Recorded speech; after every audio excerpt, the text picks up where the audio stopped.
देखिए 32 नंबर। अब 32 नंबर से आगे जो क्वेश्चन है वो है आपको पूंजी खातों का समायोजन। और पूंजी खाता का समायोजन का मतलब है कि पहले कुछ और पूंजी था, अब आज के बाद कुछ और होगा, और जो कुछ और पूंजी होगा उस पूंजी के हिसाब से उसको और पूंजी लाना है, या ज़्यादा पूंजी हो गया है तो निकालना पड़ेगा। और जो आने वाले समय में यानी भविष्य में जो पूंजी होगा वो नया लाभ विभाजन अनुपात के आधार पर पूंजी का समायोजन करना होगा। इस टाइप से बात होता है। जैसे 32 नंबर क्वेश्चन है कि एक्स, वाई और जेड एक फर्म में साझेदार हैं, लाभों को 5:2:3 के अनुपात में विभाजित करते हैं। 1 अप्रैल 2022 को वाई फर्म से अवकाश ग्रहण करता है। एक्स और जेड, देखिए वाई रिटायर कर गया और बच गया एक्स और जेड, और उसका नया फर्म का जो पूंजी होगा वो 4 लाख रुपया निश्चित किया। ये क्लियर हो गया ना कि अब एक्स वाई जेड में वाई रिटायर कर गया, बच गया एक्स और जेड, और एक्स और जेड का जो नया फर्म होगा वाई के रिटायर करने के बाद वो दोनों का पूंजी कुल मिलाकर कितना होना चाहिए? 4 लाख रुपया होना चाहिए, जो उनके लाभ विभाजन अनुपात में होगा, उनके लाभ विभाजन अनुपात में। अब 2 साझेदार बचा, तो 2 साझेदार का एक्स और जेड का नया लाभ विभाजन अनुपात क्या? तो अगर नया नहीं दिया हुआ है तो पुराना वाला में से जो बीच वाला हट गया उसका हटा दीजिए, बच गया एक्स और जेड का नया। यही बताया ना, ठीक।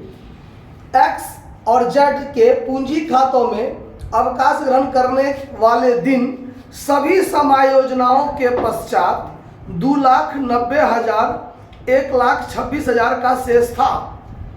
साझेदार द्वारा लाने या ले जाने वाली उपयुक्त नगद राशि ज्ञात कीजिए और जर्नल प्रविष्टि कीजिए। देखिए सवाल में ज़्यादा कुछ बात नहीं है। अब यहाँ सबसे पहले लिख लेंगे कि old ratio of X, Y and Z 5:2:3।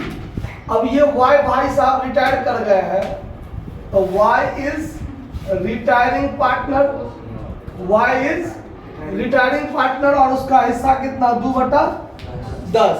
ठीक है, कृपया ध्यान दीजिए इधर, ठीक है, सवाल पर ध्यान दीजिएगा तो ही समझ में आएगा। अब आगे ध्यान दीजिए, तो 5:3:2 अनुपात में 2/10 वाला जो y था वो क्या कर गया? रिटायर कर गया, बच गया x और z। तो अब हम लोग लिखेंगे new ratio of x and z। x and z, ये y वाला रिटायर कर गया था, बच गया 5:3। अब नया फर्म का जो पूंजी होगा 4 लाख रुपया, वो x और z का ही होगा। तो अब यहां पर हम देखते हैं total capital of new firm equal to 4 lakh rupees. 4 lakh रुपया हो गया नया फर्म का पूंजी। इसमें एक्सेस कैपिटल 4 लाख गुने 5/8 और जेड्स कैपिटल 4 लाख गुने 3/8। अब इसको जब काटिएगा तो 8 पंचे 40, 50,000, और 50,000 को 5 से गुना कीजिएगा तो 2.5 लाख, और इसका निकलेगा 1.5 लाख। ठीक है, अब नया फर्म में दोनों का पूंजी 2.5 लाख और 1.5 लाख होना चाहिए। अब अकॉर्डिंग टू क्वेश्चन, सवाल के अनुसार, according to question, after all adjustment, excess old capital यानी उसका पुराना कैपिटल और एक्सेस न्यू कैपिटल, दोनों का अंतर देखेंगे कितना है।